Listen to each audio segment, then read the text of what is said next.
ఇంటి గురించి కథ. ఈ 100 ఏళ్ల నాటి ఇల్లు ఎప్పుడూ యజమానులకి రక్షించడం కష్టమే అనిపించింది. ఇంటి మధ్యలో పెద్ద హాల్, పక్కనే మూసివేసిన గది ఒకటి ఉంది. గ్రామస్తులు ఆ గదిని చూసి భయపడేవారు. ఆ గదికి వెళ్ళకండి, అక్కడికి వెళ్ళినవారు ప్రాణాల్ని పోగొట్టుకుంటారు.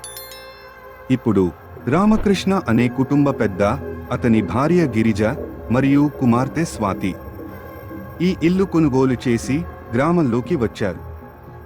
ఇంత అందమైన ఇల్లు చాలా చవకగా దొరికింది. మనం ఇక్కడ సంతోషంగా జీవిస్తాం. మనం కొత్తవాళ్ళం, గ్రామస్తులు మన గురించి ఏమనుకుంటారో చూసుకోవాలి. నాన్న, ఈ ఇంటి గురించి వింత కథలు వినిపిస్తున్నాయి. ఆ గదిని తెరవకండి, అక్కడ ఏదో భయంకరమైన సంగతులు జరుగుతాయంటున్నారు. రామకృష్ణ మాత్రం వాటిని నమ్మలేదు.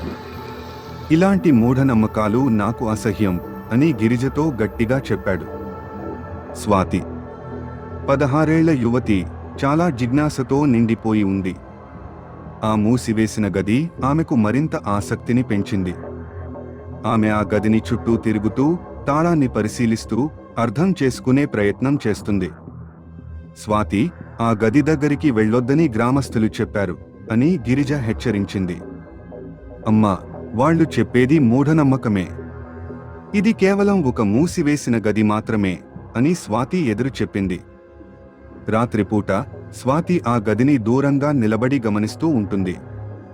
తలుపుల వెనుక ఏముందో ఊహించలేకపోతుంది.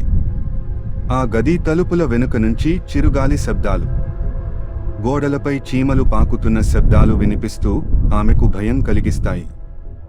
అయినా స్వాతి జిజ్ఞాస తగ్గదు. స్వాతి తన